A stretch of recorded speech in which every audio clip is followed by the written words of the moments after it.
বুধবার বারুইপুর অনিমা ভবনে সাম্প্রতিক সামাজিক, রাজনৈতিক ও সাংস্কৃতিক অবস্থা সহ উদ্ভূত বিভিন্ন সামাজিক প্রশাসনিক সমস্যা নিয়ে পর্যালোচনা ও পরামর্শমূলক সাংবাদিক বৈঠক করল বঙ্গীয় সংখ্যালঘু পরিষদ।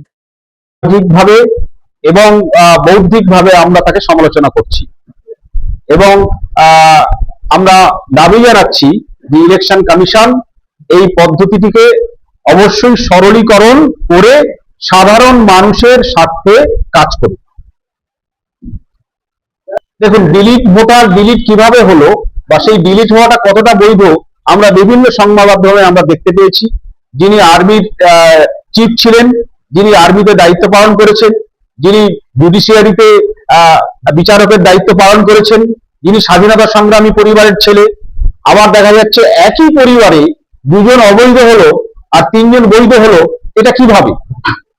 তাহলে এই যে প্রক্রিয়া, এই যে পদ্ধতি, এটা কতটা স্বচ্ছ এবং কতটা অস্বচ্ছ সেটা নিশ্চিতভাবে আমাদের সবার সামনেই পরিষ্কার, আলাদাভাবে বলার কিছু নেই। ছেলে বৈধ আর মা অবৈধ, এটা কি ভাবছেন? ছেলে বৈধ মা অবৈধ, ছেলে বৈধ মা অবৈধ, এটা নিয়ে আমাদের প্রধানমন্ত্রীর দপ্তরই কথা বলতে পারেন যে একটা ফ্যামিলিতে ছেলে বৈধ হয়, বাবা অবৈধ হয়, মা অবৈধ হয়, এটা কিভাবে হয়? হয়তো আমাদের দেশের নতুন কোনো আইন ব্যবস্থা এসেছে, সেই আইন ব্যবস্থাই হয়তো বলতে পারে।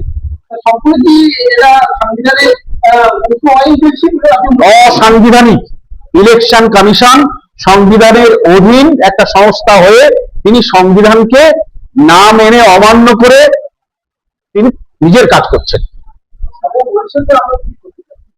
সাধারণ মানুষ হিসেবে আমাদের যেটুকু ক্ষমতা, যেটুকু এখতিয়ার, আমাদের প্রতিবাদের মুখর হতে হবে, আমাদের সামাজিকভাবে আমাদের মানে অ্যাওয়ারনেস তৈরি করতে হবে, মানুষের মধ্যে চেতনার প্রসার ঘটাতে হবে, সাথে সাথে আইনি লড়াই তো আছে এবং আমাদের সামাজিকভাবে আমার মনে হয় যে সামাজিকভাবে বৃহত্তর ভাবে রাস্তায় নামা ছাড়া মনে হয় কোনো পথ নেই। সরকার আইনিভাবে ব্যবস্থা নিচ্ছে। আজকে নির্বাচন কমিশন যে ব্যবস্থা করছে, তার হাতে এই যে ইন্টারিম কাল, যে তিনি তার ক্ষমতা ব্যবহার করছেন বা অপব্যবহার করছেন, তিনি করতেই পারেন।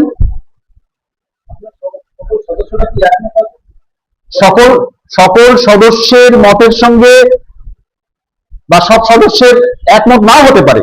নিশ্চিতভাবে বেসিক জায়গায় সবাই একমত যে এসআইআর হোক সঠিক প্রক্রিয়া মেনে। আমাদের রাষ্ট্রের নিয়ম হলো ওয়েলফেয়ার স্টেট। রাষ্ট্র ব্যবস্থা নাগরিকের স্বার্থে কাজ করবে।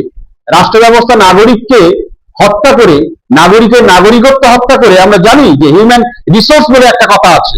হিউম্যান রিসোর্স, হিউম্যান শব্দের পরে রিসোর্স শব্দটা ব্যবহার হয়।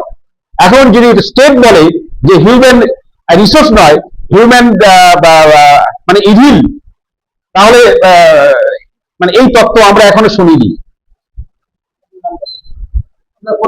ডক্টর জাহান আলী পুরকাইত, সাধারণ সম্পাদক, বঙ্গীয় সংখ্যালঘু পরিষদ।